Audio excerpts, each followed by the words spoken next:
Praise Lord. Hallelujah. ദൈവത്തിൻ്റെ അതിപരിശുദ്ധമായ നാം വാഴ്ത്തപ്പെടുമാറാകട്ടെ.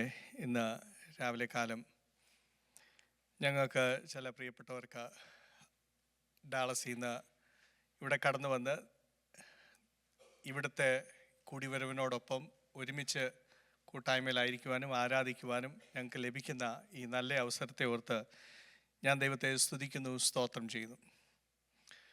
കടന്നു വന്നതിൻ്റെ ഉദ്ദേശം നിങ്ങളെ ഏവരെയും കോൺഫറൻസിലേക്ക് ക്ഷണിക്കുവാനാണ്. അതിലേക്ക് ഞാനിപ്പോൾ സമയം എടുക്കുന്നില്ല.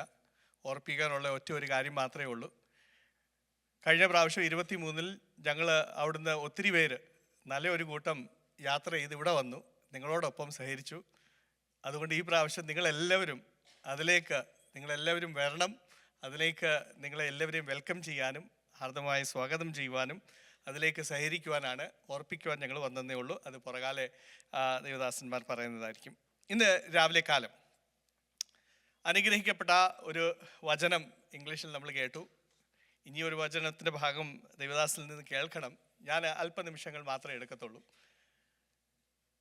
ദൈവവചനം നമ്മൾ ശ്രവിക്കുമ്പോൾ ഇന്ന് രാവിലെ കാലം റിസറക്ഷൻ സൺഡേ, ഈസ്റ്റർ, പല രീതിയിൽ ഇത് ആഘോഷിക്കുമ്പോൾ ആഘോഷങ്ങളെല്ലാം നടക്കുന്നുണ്ട്. ഈ ആഘോഷങ്ങളെല്ലാം നടക്കുമ്പോഴും ഇതിൻ്റെ മധ്യത്തിൽ നമ്മൾ മനസ്സിലാക്കേണ്ട ഒരു കാര്യമുണ്ട്. വചനത്തിൻ്റെ സത്യത്തെ അതിൻ്റെ ഫണ്ടമെൻ്റൽ രീതിയിൽ ലോകം അറ്റാക്ക് ചെയ്തുകൊണ്ടിരിക്കുകയാണ്. ഒരു പുനരുത്ഥാനം ഉണ്ടായിട്ടുണ്ടോ, അല്ലെ ഒരു പുനരുത്ഥാനം ഉണ്ടാകുമോ എന്നുള്ള വലിയ ചോദ്യം ഇന്നും ചോദിച്ചുകൊണ്ടിരിക്കുകയാണ്. ആഘോഷങ്ങൾക്കൊന്നും കുറവില്ല. എന്ന് വെച്ചാൽ ആഘോഷങ്ങൾ നടക്കുമ്പോൾ അനേക സാധനങ്ങൾ വിറ്റഴിക്കുവാൻ കഴിയും. പക്ഷേ ദ ബേസിക് ക്വസ്റ്റ്യൻ ഇന്നും ലോകം ചോദിക്കുന്ന ഒരു ചോദ്യമുണ്ട്. അങ്ങനൊന്ന് സംഭവിച്ചിട്ടുണ്ടോ?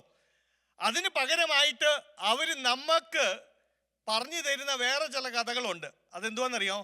അത് അവൻ്റെ ശിഷ്യന്മാർ അവനെ എടുത്തോണ്ട് പോയതാ. അങ്ങനൊന്നും സംഭവിച്ചില്ലെന്നേ. ക്രൂശിൽ കിടക്കുമ്പോൾ താൻ അവിടെ നിന്ന് ആരും കാണാതെ ഇറങ്ങി അങ്ങ് പോയതാണ്. പിന്നത്തേതിൽ താൻ വേറെടുത്ത് ജീവിച്ചു എന്നുള്ള കഥകളൊക്കെ അവർ നമുക്ക് ഇങ്ങോട്ട് പറഞ്ഞു തന്ന് നമ്മളെ ഹെൽപ്പ് ചെയ്യാൻ നോക്കുവാണ്. പക്ഷെ ഇന്ന് രാവിലെ കാലം ദൈവവചനത്തിലേക്ക് നമ്മൾ നോക്കിക്കഴിഞ്ഞു കഴിഞ്ഞാൽ നമ്മളെ വിളിച്ചറിയിക്കുന്ന സത്യങ്ങളുണ്ട്. അത് വായിക്കുമ്പോഴും കേൾക്കുമ്പോഴും നമുക്ക് എന്തോ ഉണ്ടാകും? ചൈതന്യമുണ്ടാകും. ജീവൻ പകരുന്ന വചനങ്ങളാണ്. ഇന്ന് രാവിലെ കാലം ലൂക്കോസിൻ്റെ സുവിശേഷം, അതിൽ നിന്ന് ലൂക്കോസിൻ്റെ സുവിശേഷം അതിൻ്റെ 24-ാമത്തെ അധ്യായം അതിൻ്റെ 27-ാമത്തെ വാക്യം ആദ്യമായിട്ടൊന്ന് വായിച്ചാട്ട്. Yes,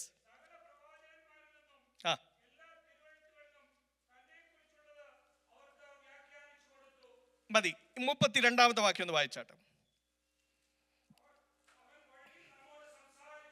yes yes. അവര് തമ്മിൽ പറഞ്ഞു, അവൻ തിരുവഴുത്തിൽ നിന്ന് നമ്മളോട് സംസാരിച്ചുകൊണ്ടിരുന്നപ്പോൾ നമ്മുടെ ഹൃദയം എന്തോ ചെയ്യുമായിരുന്നു? കത്തിക്കൊണ്ടിരിക്കുമായിരുന്നു. ഈ വചനത്തിന്റെ പ്രത്യേകത എന്താണെന്നറിയാമോ? ഇത് സത്യവചനമായത് കൊണ്ട് കേൾക്കുന്നവർക്ക് ചൈതന്യമുണ്ടാകും. കേൾക്കുമ്പോൾ ഹൃദയം എന്ത് ചെയ്യും? കത്തും. ഇത് കേൾക്കുമ്പോൾ ഹൃദയം കത്തും. ഇന്ന് രാവിലെ കാലം ഹല്ലേലൂയ, ഇത് കേൾക്കുമ്പോൾ നമ്മുടെ ഹൃദയങ്ങൾ കത്തുവാൻ പ്രാർത്ഥനയോടെ ഇരുന്നു കഴിഞ്ഞാൽ ദൈവത്തിൻ്റെ പ്രവൃത്തി നമ്മുടെ മധ്യത്തിൽ നടക്കും. ഹല്ലേലൂയ. ഇവിടെ നമുക്കറിയാം, ഈ വചനത്തിൻ്റെ ഭാഗം നമുക്കറിയാം. എമ്മോസിലേക്ക് നടന്നു പോയിക്കൊണ്ടിരിക്കുന്ന ശിഷ്യന്മാർ, അവർക്ക് ഒന്നും മനസ്സിലാകുന്നില്ല. സംഭവിച്ച കാര്യങ്ങളൊക്കെ കുറിച്ച് അവർക്കൊക്കെ അറിവുണ്ട്. പക്ഷെ ഇങ്ങനൊന്ന് സംഭവിക്കുമോ? ഞങ്ങളുടെ കർത്താവ്, ഞങ്ങളുടെ ലീഡർ, ഞങ്ങളെ നയിച്ചവൻ, all of a sudden he is not there. അത് മാത്രമല്ല, ചില കഥകൾ ഞങ്ങൾ കേൾക്കുന്നു. അടച്ചിരുന്ന കല്ലറ തുറന്നുപോയി, അവനെ അവിടെ കാണുന്നില്ല. ഇങ്ങനെയൊക്കെ സംഭവിക്കുമോ? മരിച്ചവർ ജീവിക്കുമോ? ഇങ്ങനെയുള്ള ചോദ്യത്തോടെ നടക്കുന്ന ശിഷ്യന്മാരോട് ചേർന്ന് നടക്കുന്ന കർത്താവ് അവരോട് സംസാരിക്കുകയും അവരോട് ഇടപെടുകയും എന്നിട്ട് വചനത്തിൻ്റെ സത്യങ്ങൾ മോശ മുതൽ പ്രവാചകന്മാർ ഉള്ള എല്ലാ ഭാഗങ്ങളും ഉദ്ധരിച്ച് അവരോട് സംസാരിക്കുക. ഇത് കേട്ടോണ്ടിരിക്കുന്ന ശിഷ്യന്മാർക്ക് അവരുടെ കണ്ണുകൾ തുറന്നെന്നാണ് 31 വാക്യത്തിൽ വായിക്കുന്നത്. And their eyes were opened. അവരുടെ കണ്ണുകൾ എന്ത് ചെയ്തു? തുറന്നു. ഇന്ന് രാവിലെ കാലം മോശ മുതൽ പ്രവാചകന്മാർ വരെയുള്ള എല്ലാ ഭാഗങ്ങളും ഉദ്ധരിച്ച് പറയുവാൻ സമയമില്ലെങ്കിലും പ്രവാചകന്മാരുടെ ഭാഗത്തിൽ നിന്ന് മാത്രം എന്തായിരിക്കും നമ്മുടെ കർത്താവ് ഉദ്ധരിച്ച് പറഞ്ഞത്? ഏത് വചനത്തിന്റെ ഭാഗമായിരിക്കും നമ്മുടെ കർത്താവ് ഉദ്ധരിച്ച് പറഞ്ഞത്, അല്ലെ അവരെ പറഞ്ഞു മനസ്സിലാക്കിയത്? അതിൻ്റെ ചില പ്രസക്തമായ പ്രവചന ഭാഗങ്ങൾ മാത്രം ഇന്ന് രാവിലെ കാലം എടുത്ത് നിങ്ങളുടെ അടുത്ത് അല്പനിമിഷങ്ങൾ സംസാരിച്ചിട്ട് എത്രയും വേഗം ഞാൻ ഇരിക്കുവാൻ ആഗ്രഹിക്കുന്നു. And he spoke from Moses to the prophets. I just would like to speak to you about the prophets only. A few important passages which speak about resurrection. പുനരുത്ഥാനത്തെ കുറിച്ച് ഓർപ്പിക്കുന്ന ചില ഭാഗങ്ങൾ. ദയവായി പ്രിയപ്പെട്ടവര് വാക്യങ്ങൾ എളുപ്പം ഒന്ന് എടുത്ത് വായിക്കണമെന്ന് ഓർപ്പിക്കുന്നു. യെശയ്യാ പ്രവാചകന്റെ പുസ്തകം അതിൻ്റെ 26 അധ്യായം അതിൻ്റെ 19 വാക്യം ഒന്ന് വായിക്കാം.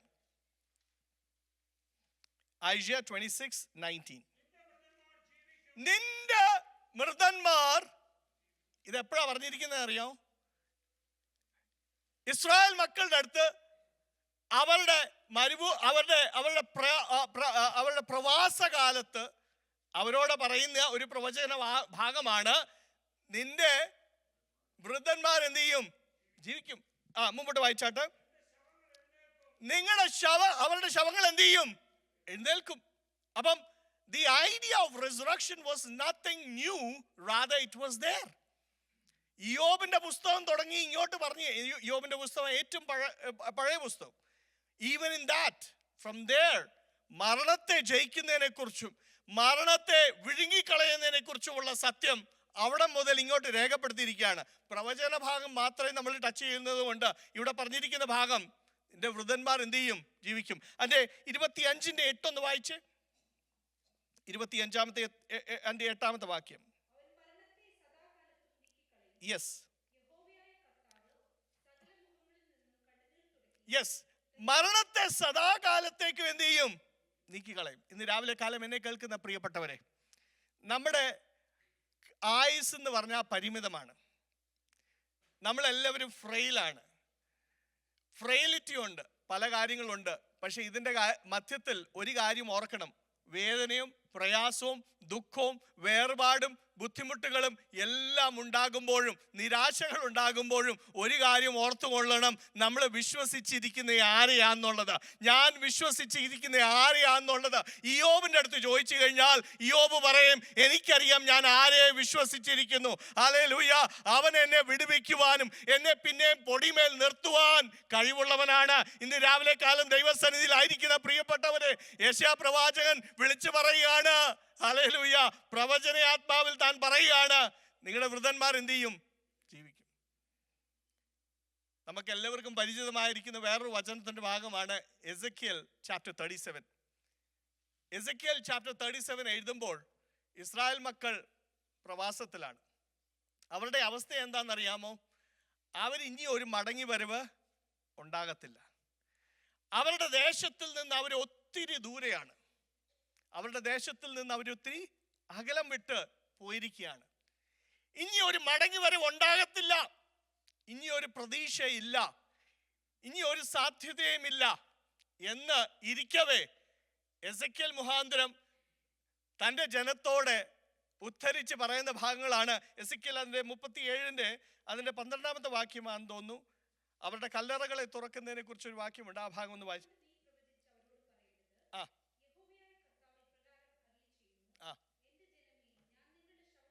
ഞാൻ നിങ്ങളുടെ ശവക്കുഴികളും നിങ്ങളെ ശവക്കുഴിയിൽ നിന്ന് എന്ത് ചെയ്യും?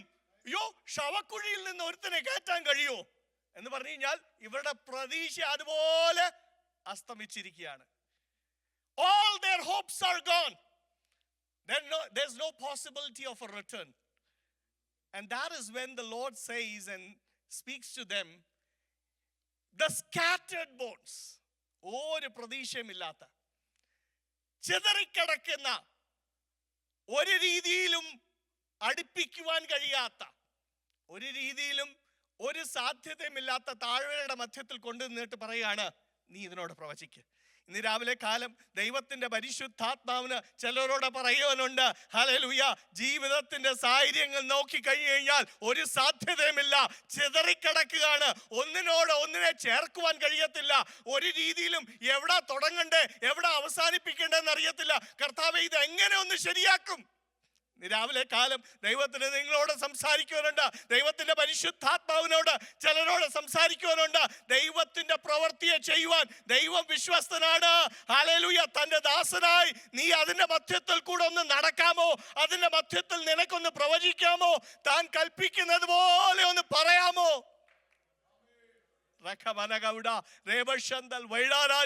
ഇന്ന് രാവിലെ കാലം പ്രതീക്ഷകളെല്ലാം അസ്തമിച്ചായിരിക്കും. നമ്മുടെ പ്രതീക്ഷയോട് നമ്മൾ ഒത്തിരി അകലം വിട്ടായിരിക്കും. ഇസ്രായേൽ മക്കളുടെ അവസ്ഥ ഇപ്പോൾ അങ്ങനെയാണ്. അവർക്ക് ഇനി അവരുടെ ദേശത്തേക്ക് മടങ്ങി വരുവാൻ കഴിയത്തില്ല എന്നുള്ള ഒരു ചിന്താഗതി.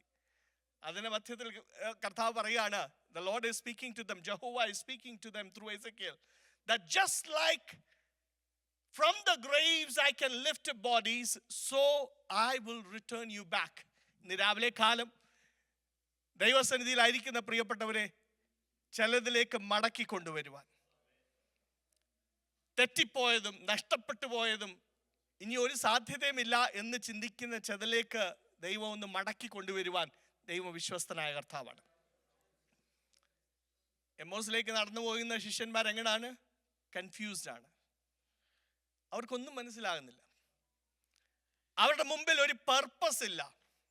പക്ഷെ ഇതാ എമ്മോസിൽ നിന്ന് ഹല്ലേലൂയ മടങ്ങി യെരൂശലേമിലേക്ക് കൊണ്ടുവരുവാൻ അവരോട് വചനത്തിന്റെ സത്യങ്ങൾ പറഞ്ഞപ്പോൾ they caught it and they found that their hearts were on fire when they heard the word of God, and they said, yes, just like when we heard in the book of Ezekiel that the Lord brought the captives back, the Lord can do everything. ഇന്ന് രാവിലെ കാലം ദൈവത്തിന് പറയാനുള്ളത്, ദൈവത്താൽ സകലതും സാധ്യമാണ്.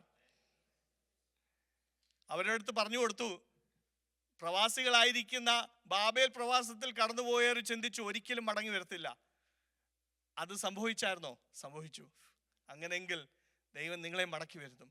അകലമോ ദൂരമോ എവിടെയായിരിക്കുന്നോ എന്നുള്ളത് ദൈവത്തിനൊരു വിഷയമല്ല. വാഗ്ദത്തം ചെയ്തിട്ടുണ്ടോ ദൈവം മടക്കിക്കൊണ്ടുവരുവാൻ ദൈവം വിശ്വസ്തനാണ്. ഹല്ലേലൂയ. ഇന്ന് രാവിലെ കാലം ദൈവത്തിന് ഓർപ്പിക്കാനുള്ളതാ. ഹല്ലേലൂയ. അവരുടെ ശരീരങ്ങളെ അവരുടെ കല്ലറകളിൽ നിന്ന് ഉയർപ്പിക്കുന്നത് പോലെ തന്നെ ഹല്ലേലൂയ ഒരു സാധ്യതയുമില്ലാത്തതിൽ നിന്ന് ദൈവം ഒന്ന് മടക്കി വരുത്തുവാൻ ദൈവത്തിന് കഴിയും. ഹോശേയ പ്രവാചകന്റെ പുസ്തകം 6-ാമത്തെ അധ്യായം 1-2 വാക്യങ്ങളൊന്ന് വായിച്ചാട്ടെ.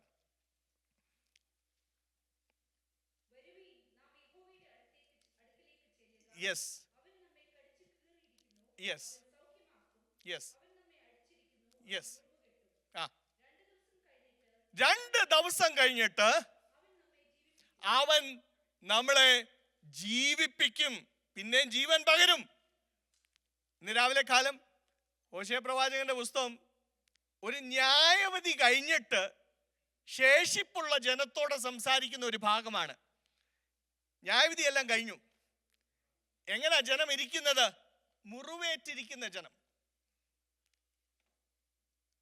കാര്യമൊക്കെ കഴിഞ്ഞു, ന്യായവിധിയൊക്കെ കഴിഞ്ഞു, മടങ്ങി വരവൊക്കെ ഉണ്ടായി, ഒന്നുമില്ല, ഒരു പ്രതീക്ഷയുമില്ല, അവിടെ മതിലുമില്ല, ആലയവുമില്ല, ഒന്നുമില്ല. അങ്ങനെ ഇരിക്കുന്ന ഒരു ജനത്തോട് പ്രവാചകൻ വിളിച്ച് പറയുകയാണ്, നമുക്ക് എന്ത് ചെയ്യാം? മടങ്ങി ദൈവത്തോട് പിന്നെയും ഒന്ന് അടുക്കാം. ഇന്ന് രാവിലെ കാലം ദൈവത്തിന് ഓർപ്പിക്കുവാനുള്ളത്, ഹല്ലേലൂയ, ലോകമെമ്പാടും ഈസ്റ്ററിന്റെ മെസ്സേജസും അയച്ചുകൊണ്ടിരിക്കുമ്പോഴും ദൈവ പൈതലെ, നീ ദൈവത്തോടെ എത്ര അടുത്തിരിക്കുന്നെന്ന് ഇന്ന് രാവിലെ കാലം ഒന്ന് ഓർത്തുകൊള്ളുക. ഹല്ലേലൂയ. മുറിവേറ്റ അനുഭവത്തിലായിരുന്നാലും ഇന്ന് രാവിലെ കാലം സാരമില്ല, അവനോട് ഒന്നുകൂടെ ഒന്ന് അടുത്താട്ട. അവൻ നിന്റെ മുറിവുകളെ കെട്ടുവാനും നിന്നെ വീണ്ടും ജീവിപ്പിക്കുവാനും ദൈവത്തിന്റെ പ്രവൃത്തി നിന്റെ ജീവിതത്തിന്റെ മേൽ ഇനിമേൽ ചെയ്യുവാനും ദൈവ വിശ്വസ്തനായ കർത്താവാണ്. അവന് സകലതും സാധ്യം. രാവിലെ കാലം ദൈവത്തോടെ നമുക്ക് അടുക്കാം. ഹല്ലേലൂയ. ഹോശേയ പ്രവാചകൻ വിളിച്ചു പറയുകയാണ്, സാരമില്ല, നമ്മുടെ ദൈവം മുറിവുകളെ കെട്ടുന്ന ദൈവമാണ്, സൗഖ്യമാക്കുന്ന കർത്താവാണ്, 3-ാമത്തെ ദിവസം നമ്മളെ എഴുന്നേൽപ്പിക്കുവാൻ കഴിവുള്ള കർത്താവാണ്. രാവിലെ കാലം കാത്തിരിക്കുന്നവരോട് ദൈവത്തിന്റെ ആത്മാവിന് പറയാനുള്ളത്, ദൈവസന്നിധിയിൽ പിന്നെയും കാത്തിരിക്കുക. ദൈവത്തിനൊരു തക്ക സമയമുണ്ട്. ഹല്ലേലൂയ. ഇവിടെ ഹോശേയ പ്രവാചകൻ മുഖാന്തരം പറയാണ് 3-ാം നാൾ. രാവിലെ കാലം നമുക്കറിയാം നമ്മുടെ കർത്താവ് ഉയർത്തെഴുന്നേറ്റ ദിവസവും 3-ാമത്തെ ദിവസമാണ്. On the 3rd day. ഇന്ന് രാവിലെ കാലം ദൈവസന്നിധിയിലായിരിക്കുന്നവരെ, പ്രതീക്ഷ കൈവിടാതെ ദൈവത്തിൽ ആശ്രയം വെച്ച് പിന്നെയും മുന്നേറാം. ദൈവത്തിൻ്റെ പ്രവൃത്തി ഇസ്രായേൽ മക്കളുടെ ജീവിതത്തിൽ ദൈവം തികച്ചെടുത്തതുപോലെ നമ്മുടെ ജീവിതത്തിൽ ചെയ്തെടുക്കുവാൻ, നമ്മുടെ തലമുറകളുടെ വിഷയത്തിൽ ദൈവം ചെയ്തെടുക്കുവാൻ, നമ്മുടെ സഭയുടെ വിഷയത്തിൽ ഹല്ലേലൂയ നമ്മൾ നേരിടുന്ന ഏത് സാഹചര്യമാകട്ടെ അതിൻ്റെ മധ്യത്തിൽ ദൈവത്തിൻ്റെ പ്രവൃത്തിയെ ചെയ്യുവാൻ ദൈവം വിശ്വസ്തനായ കർത്താവാണ്. ഒരു പ്രവചന ഭാഗം കൂടെ വായിക്കാം. യോനായുടെ പുസ്തകം, ദ ബുക്ക് ഓഫ് ജോന, അതിൻ്റെ 1-ാമത്തെ അധ്യായം, അതിൻ്റെ 17-ാമത്തെ വാക്യം ഒന്ന് വായിച്ചാട്ട്.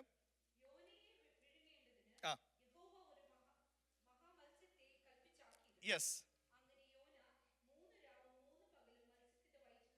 യെസ് 2:6 കൂടെ ഒന്ന് വായിച്ചേ.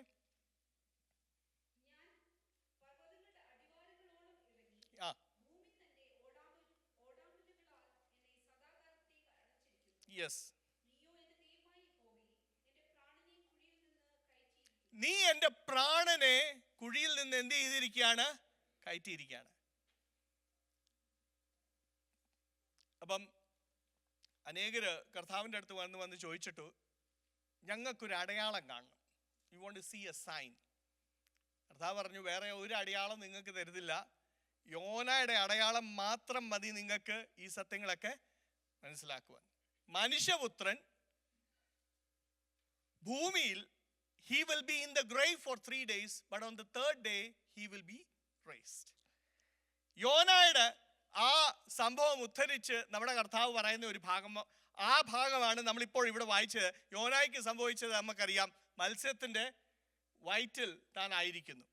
ഇന്ന് രാവിലെ കാലം എന്നെ കേൾക്കുന്ന പ്രിയപ്പെട്ടവരെ, ജീവിതത്തിൻ്റെ അനുഭവങ്ങളുടെ മധ്യത്തിൽ അനുസരണം ഇല്ലാതെ പോകുമ്പോൾ നമ്മൾ നേരിടുന്ന പലവിധമായ പ്രതികൂലങ്ങളുണ്ട്. പക്ഷേ ഇന്ന് രാവിലെ കാലം യോനായുടെ പുസ്തകവും നമ്മളെ ഓർപ്പിക്കുന്ന ഒരു കാര്യമുണ്ട്. If you are willing to be obedient, God is a God who is willing to give you a second chance.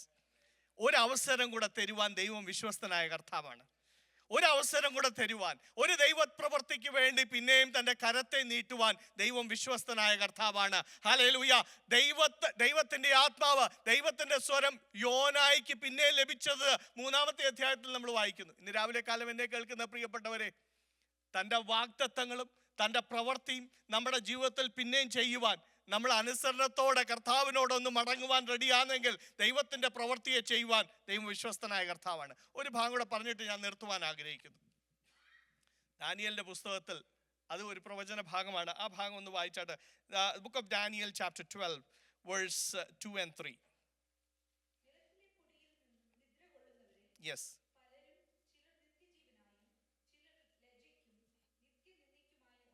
Yes. Yes.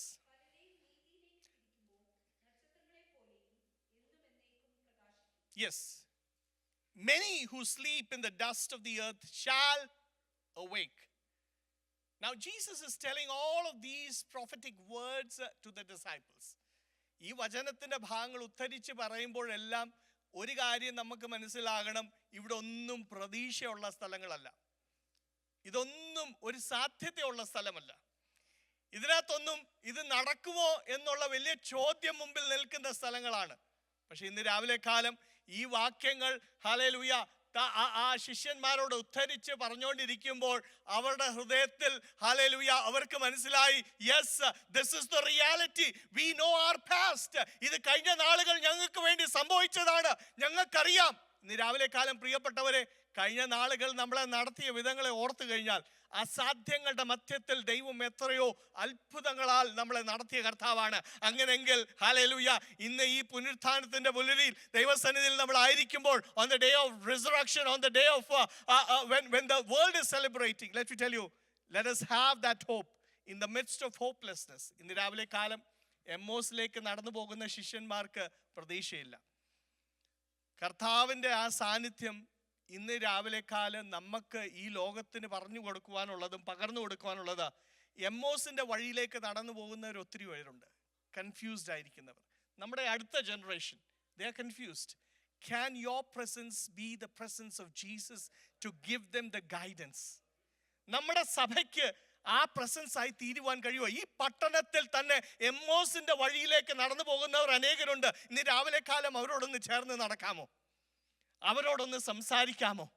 ഈ സംസാരത്തിന്റെ മധ്യത്തിൽ നിങ്ങളുടെ ചില വാക്കുകളായിരിക്കും അവരുടെ ഹൃദയത്തിൽ തീ കത്തിക്കുവാനും ഹല്ലേലൂയ കർത്താവിലേക്ക് അടുക്കുവാനും ക്രിസ്തുവിനെ അറിയുവാനും കാരണമായി തീരുന്നത്. ഇന്ന് രാവിലെ കാലം ദൈവത്തിന്റെ പ്രവർത്തിക്ക് വേണ്ടി നമുക്ക് കാത്തിരിക്കാം. എൻ്റെ വാക്കുകളെ ചുരുക്കുന്നു. നമ്മുടെ കണ്ണുകളെ അടയ്ക്കാം. ദൈവസന്നിധിയിൽ നമുക്ക് ഒരു നിമിഷം പ്രാർത്ഥിക്കാം. ഹല്ലേലൂയ. നമ്മുടെ ജീവിതങ്ങളെ ഒന്ന് സമർപ്പിച്ചുകൊണ്ട് ദൈവം ഭാഗ്യം ഒന്ന് ഏൽപ്പിച്ചു കൊടുത്തുകൊണ്ട്, കർത്താവെ ഞാൻ എന്നെ തന്നെ സമർപ്പിക്കുന്നു എന്ന് ദൈവത്തോട് നമുക്കൊന്ന് പറയാം. വിശ്വസ്തനായ കർത്താവെ, ഇന്ന് രാവിലെ കാലം അങ്ങയുടെ ജനത്തെ അങ്ങയുടെ കരങ്ങളോട് വിനയം സമർപ്പിച്ച് പ്രാർത്ഥിക്കുന്നു. കർത്താവെ, കേൾക്കപ്പെട്ട വചനത്തിന് മുമ്പാകെ ഞങ്ങളെ തന്നെ വിനയം സമർപ്പിക്കുന്നു. കർത്താവെ, ചെതറിക്കിടക്കുന്നത് കർത്താവെ ഒരു സാധ്യതയും ഇല്ലാത്തതിൻ്റെ മധ്യത്തിൽ ദൈവത്തിന്റെ പ്രവൃത്തിയെ ചെയ്യുവാൻ കർത്താവെ കാറ്റുകളോട് കൽപ്പിക്കുവാനും കാറ്റുകൾ വീശുമ്പോൾ കർത്താവെ ഹല്ലേലൂയ അത് വലിയൊരു സൈന്യമായി എഴുന്നേറ്റ് നിൽക്കത്തക്ക രീതിയിൽ ദൈവത്തിന്റെ പ്രവൃത്തിയെ ചെയ്യുവാൻ ദൈവം വിശ്വസ്തനായ കർത്താവാണ്. ഇന്ന് രാവിലെ കാലം ഞങ്ങളെ തന്നെ വിനയം സമർപ്പിക്കുന്നു. കർത്താവെ, അങ്ങയുടെ ജനത്തിന്റെ ജീവിതത്തിന്റെ മേൽ അങ്ങ് പ്രവർത്തിക്കുമാറാകണേ എന്ന് പ്രാർത്ഥിക്കുന്നു. ഈ സഭയാം കുടുംബത്തെയും കർത്താവെ ദൈവദാസന്മാരെയും പ്രിയപ്പെട്ടവരെയും അങ്ങയുടെ കരങ്ങളോട് വിനയം സമർപ്പിച്ച് പ്രാർത്ഥിക്കുന്നു. ഏറെ നന്മകളാൽ പിന്നെയും അവരെ നിറച്ചാട്ട സകലമാനവും മഹത്വവും ഞങ്ങൾ അങ്ങേക്ക് അർപ്പിച്ചുകൊണ്ട് സകലവും ക്രിസ്തുയേശുവിൻ നാമത്തിൽ ചോദിക്കുന്നു. കൃപ കേൾക്കുമാറാകണേ കർത്താവേ.